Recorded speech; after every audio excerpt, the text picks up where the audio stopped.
What's up everybody, welcome back. Thank you so much for taking the time to hang out. Today I'm going to be sharing with you 5 reasons why I really like the Moza Mini-Me. Let's go!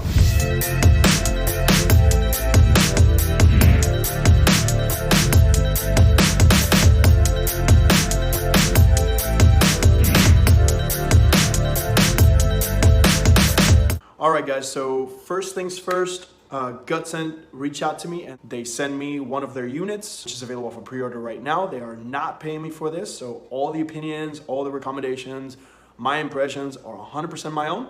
Now I'm pretty excited for this one. If you've ever been to the website, you can actually see that's feature after feature after feature. It's feature packed and the price is pretty fantastic. Right now it says it's going on pre-order for about $109 US, which is ridiculous. Before we talk about the 5 features that I really like, we gotta know if it's really good at doing its main thing, which is stabilizing. So I took it out and compared it.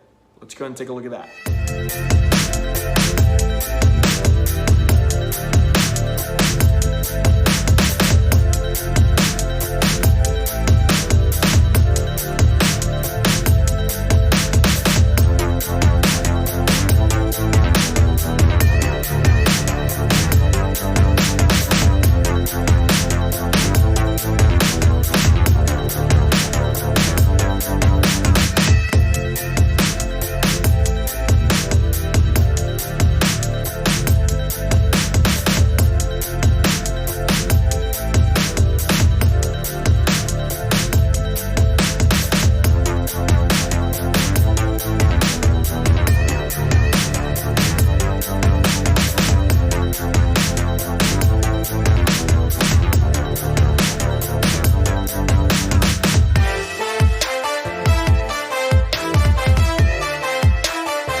With the electronic image stabilization, the footage looks super smooth. Very similar to a native camera app, so depending on your style of shooting, you might want to shoot with the camera app, but the app, the Gutsen app, is actually pretty fantastic. I haven't had any issues so far. I haven't had any crashes or any weird, stuff like that. If you notice at the beginning of the video, I did a comparison with the electronic image stabilization on or off, and you can easily turn that on or off in the menu. Which leads me to feature number 1. This gimbal actually has a scroll wheel. Similar to professional DSLRs, you can actually swipe through the menus and you have 4 different areas where you can click. So I find the scrolling wheel very, very useful. It's a different spin on the little wheel that's on the side of the Smooth 4. Similar to that, the Moza Mini-Me allows you to control the focus, the zoom, and then if you go to Pro mode on the app, you can change the exposure compensation, the ISO, the white balance. It's pretty amazing.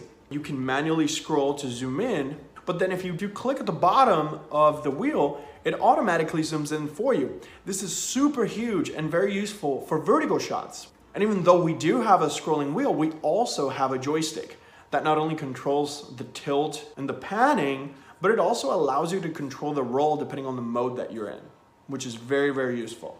Feature number 2. This gimbal actually has wireless charging capabilities built into the clamp where you put your phone.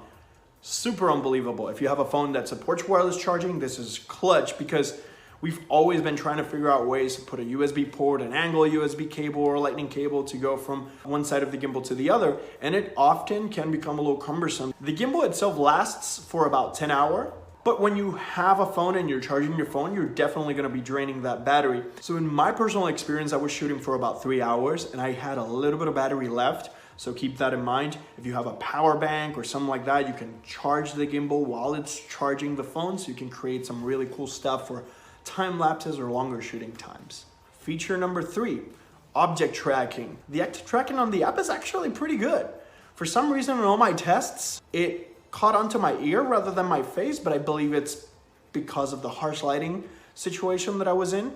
But it did pretty good. If I was moving left and right, if I was tracking vehicles or things like that, it never failed. So I'm definitely surprised at the performance of the object tracking. This is very important to a lot of people. In my personal filming style, I don't really use a whole lot of object tracking, but it's very, very useful and it worked pretty well when I tried it out. Number 4, the Moza Mini-Me allows you to pan continuously for 360 degrees.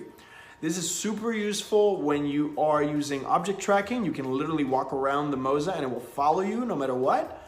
Or if you're just simply panning from like super wider angles from left to right. And as a bonus, It has a fantastic feature for vloggers. If you triple click at the bottom of the wheel, it'll spin in 180 degrees so you can use the rear facing camera. This is one of my favorite features about the Smooth Q, and I'm happy that this gimbal has it. Number 5, Inception mode. Whoa.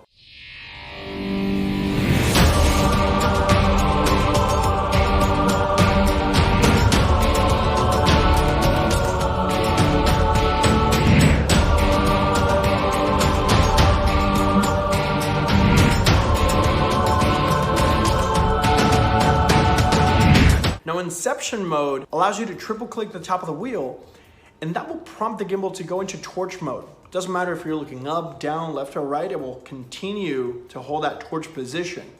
And what it does is that it allows you to control the roll of the gimbal with the joystick. This is a very interesting and fun way to create some of those really cool shots that spin the camera around, like the movie Inception. I guess that's why it's called Inception mode, and I love it. I am truly impressed by this gimbal. It caught me by surprise. Let me know your thoughts in the comment section down below. Any questions or suggestions, drop them down there. I appreciate your time. Thank you for hanging out, and I'll see you next time.